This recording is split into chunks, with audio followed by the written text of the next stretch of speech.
और बड़ी खबर आपको बता रहे हैं, बिहार के मुंगेर में एएसआई संतोष सिंह की हत्या कर दी गई। एएसआई विवाद सुलझाने के लिए गए थे। कल शाम 7:45 उन पर धारदार हथियार से हमला कर दिया गया। बिहार के मुंगेर में ये हत्या हुई है एएसआई संतोष सिंह की। डायल 112 में वो तैनात थे, उनको इस विवाद की जानकारी मिली थी।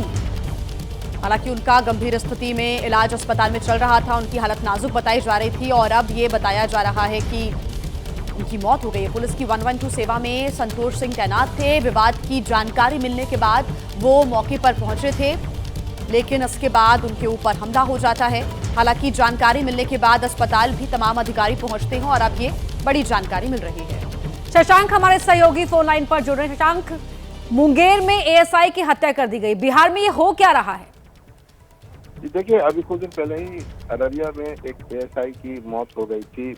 बाद में कहा गया पोस्टमार्टम रिपोर्ट में कि हार्ट अटैक से मौत हुई है, लेकिन वहां उनकी धक्का मुक्की हुई थी। अपराधी को पकड़ने गए थे तब ग्रामीणों से।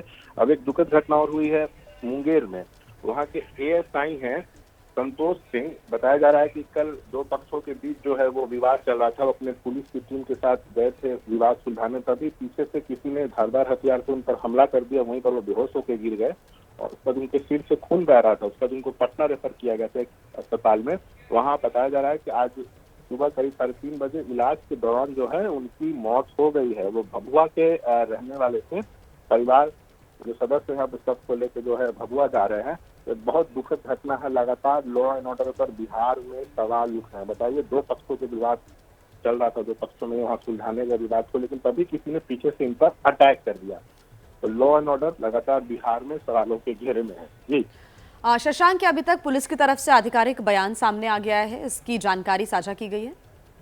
नहीं, देखिए, अभी ऑफिशियली इसकी जानकारी नहीं दी गई है, लेकिन सूत्रों से जो जानकारी मिल रही है कि उनकी मौत जो है रात 3:30 बजे इलाज के दौरान पटना में ही हो गई है। अब पार्थिव शरीर को लेकर परिजन जो है भभुआ की ओर रवाना होने वाले हैं।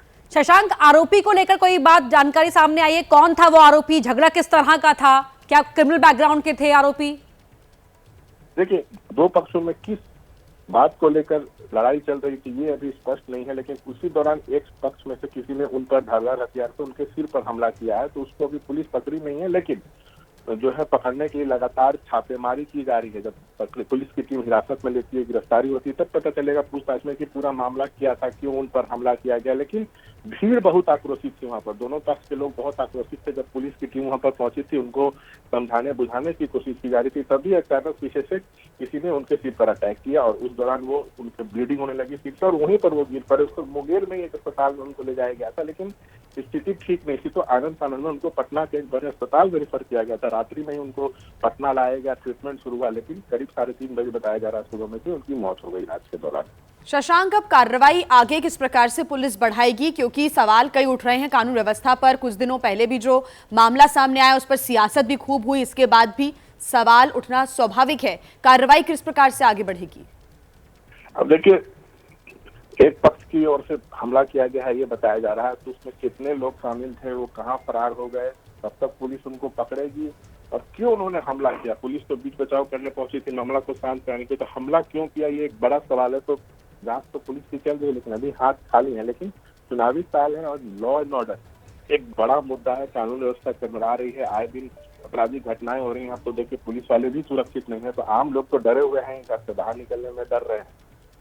अभी अररिया में आपने देखा कि पुलिस की टीम एक अपराधी को पकड़ने गई थी, पकड़ के ला रही थी, तभी ग्रामीणों ने हमला कर दिया, अपराधी को छुड़ा के ले गई और उसी दौरान धक्का मुक्की में वहां पर एक पुलिस वाले की मौत हुई थी। बताया गया बाद में पोस्टमार्टम रिपोर्ट में कि भाई, बड़ी बात तो यही है शशांक कि अक्सर ऐसे मामलों में पुलिस जब देरी से पहुंचती है तो मामला बढ़ जाता है, लेकिन हम लगातार देख रहे हैं कि पुलिस तो मौके पर पहुंच रही है, लेकिन जो पुलिस पर ही अटैक हो जा रहा है, ये बड़ी बात है। यानी कि जो अपराधियों के मन में तो डर ही नहीं है, खौफ ही नहीं है। बिल्कुल बिल्कुल, सवाल अभी उठ रहा है कि अपराधी अब पूरी तरह से बेखौफ है। यानी चीज से गृह विभाग नहीं संभाल रहा है, सीएम के पास ही गृह विभाग, और इस मुद्दे को लगातार विपक्ष विरोध। देखिए, विधानसभा का बजट सत्र चल रहा है, लॉ एंड ऑर्डर पर हर दिन जो है वो यहाँ पे धरना प्रदर्शन होता है, लगातार सरकार की घेराबंदी हो रही है। और अब बड़ी बात यह है कि पुलिस वालों पे हमला हो रहा है और उसकी मौत हो जा रही है, तो अब आम लोगों की क्या स्थिति होगी इसको समझने की जरूरत है। अपराध पर लगाम लगाने के लिए ठोस नीति की आवश्यकता है। अब क्या वो कदम सरकार उठाएगी जिससे लॉ एंड ऑर्डर दुरुस्त रहे, ये देखना होगा। लेकिन ये जो पुलिस वाले की मौत हुई है, ये अपने आप में कानून व्यवस्था पर, सरकार पर कई तरह के सवाल खड़े कर रहा है। बड़े सवाल खड़ी करती है जो घटना सामने आई है। इस पर अब देखना होगा कि क्या कार्रवाई आगे की जाती है, पुलिस की तरफ से क्या एक्शन लिया जाता है, सरकार की तरफ से क्या कदम उठाए जाते हैं।